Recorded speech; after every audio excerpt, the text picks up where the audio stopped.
Okay, so let's talk through some examples of when um, community, and here I mean, um, people that surround you, um, when they did good, or when they did good, or when they did bad. Okay, so sometimes you're going to have to excuse me. Okay, maybe I don't know where all these Bible verses are, but it's somewhere in the Bible. Okay, so in Exodus 17, I know this one because I opened it, right? I started here. So we've got Israel fighting Amalek, right? And God's instruction to Moses was, as long as your hands are up, I will make sure that you have victory over the Amalekites. And then in verse 12, it says, "But Moses' hands grew weary, so they took a stone and put it under him, and he sat on it, while Aaron and Hur held up his hands, one on one side and one on the other side. So his hands were steady until the going down of the sun, and Joshua overwhelmed Amalek and his people with the sword." Okay, so here, you've got Aaron and Hur, and they did good, right? God had spoken a word to Moses, but Moses his arms grew weary, so his arms grew tired in doing what God had asked of him to do. Yeah, but you've got these two guys, well, his brother and this guy, um, who, excuse me, who helped him. I always want to say sustain the word of the Lord. They kept his arms up so that Israel was actually able to defeat Amalek. Okay, so you've got that. Then guys, this is going to take very long. I have to skip this one. But go and read about Jethro, Moses' father-in-law. My man, in Exodus 18, Jethro is on point for Moses, right?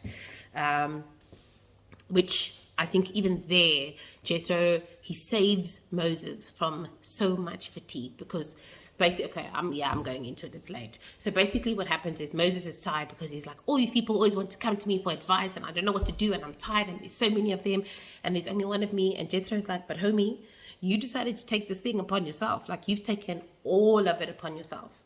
Like, you've got 12 tribes, you know what I mean? In the 12 tribes, like, appoint people so that, like grade 1 to 5 things, issues, then the people will go to, to those people.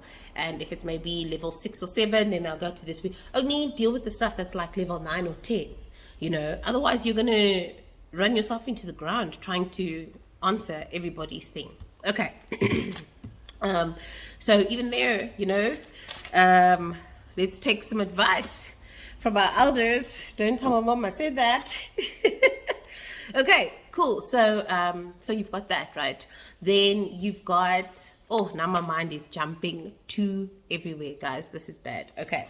So then you've also got I think it's in John, where Elizabeth finds out she's pregnant, and God actually asks her to go into seclusion for 5 months, right? So for 5 months, she doesn't see anybody, she doesn't do anything until Mary eventually comes to visit her, and there again, it's God having kind of called you into the separation thing. So there, God is saying, hey, I'm taking you out of community because I want you to come and sit and be with me, right?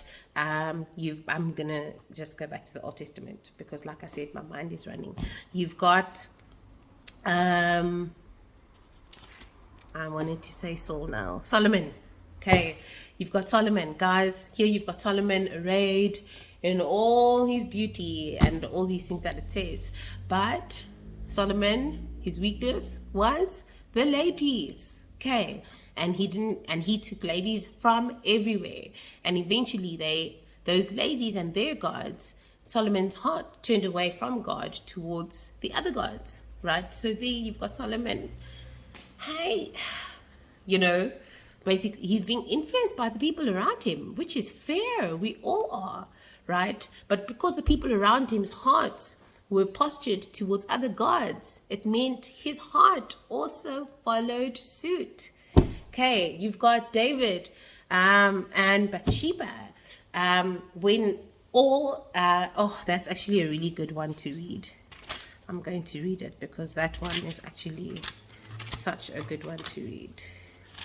Let's go, Kings. Yeah, you see, I should probably find it. Hang on, let me find it. Okay, so not even Kings, hey, Samuel, Second Samuel, verse 11. Okay, and this is, I like this also. Okay, from verse 1, it says, in the spring of the year, the time when kings go to battle, David sent Joab and his servants with him and all Israel, and they ravaged the Ammonites and besieged Rabbah. But David remained at Jerusalem. Okay, so the time of year when kings go to battle. So David is supposed to go to battle, but instead he sends his commander. Okay, and I honestly, I just wonder if Joab had said, "Ho me, it is the season where kings go to battle. Get on your horse, let's go." You know what I mean? Yes, we wouldn't have had a Solomon, but also David wouldn't have become a murderer. Okay, so yeah, I mean, it's because David remained in Jerusalem that he was in a place where he could be seeing strange things that he should not be seeing, right?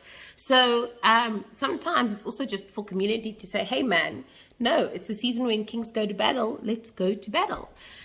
You compare that to the story of Jonathan and David, when Saul is trying to kill David and Jonathan is trying everything in his power to make sure that his dad doesn't kill his best friend. I mean, David and Jonathan even make a covenant with each other. You know what I mean? Like homies they're like, yo, we're brothers. Like we're in this legit, you know? So there you've got... so you can see like all these things play out in the life of David later on in David's life when Absalom wants to overthrow him, you know, and then eventually David comes back into power and he's like, no, Absalom will stay there, he mustn't come near me, you know. And then Nathan is like, hey man, the king, you know, what would you do if this was a situation? And David is like, who's that idiot? And Nathan's like, it's you, homie, you are the idiot, you know. So you look throughout David's life and you just see all these different types of relationships that he has, some where he heeds and some where he doesn't, right?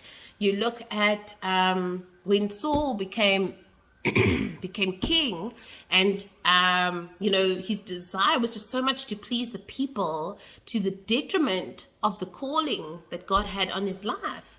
You know what I mean? And those people that were around Saul, nobody there is saying, hey man, you know, rather choose God, to the point that now the only person that has the balls to say that to him is actually Samuel. You know what I mean? But now the kingdom gets ripped from him. Going back to David, you know, and his mighty men, like you literally, you have moments in his life where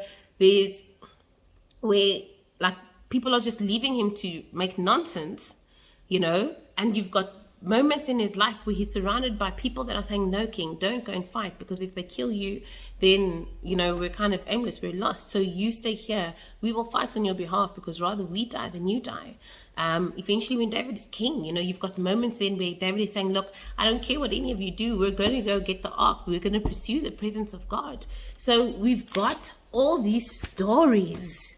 When you go to the New Testament, you know, you've got Jesus going to find his disciples. You've got Jesus hanging out with Zacchaeus, you know, saying, hey Zacchaeus, come on homie, let's go and chill by your house. You know what I mean? And there he chilled, they enjoy themselves, and salvation is brought to that house because of the engagement or the encounter that they've had with Jesus. You know, you've got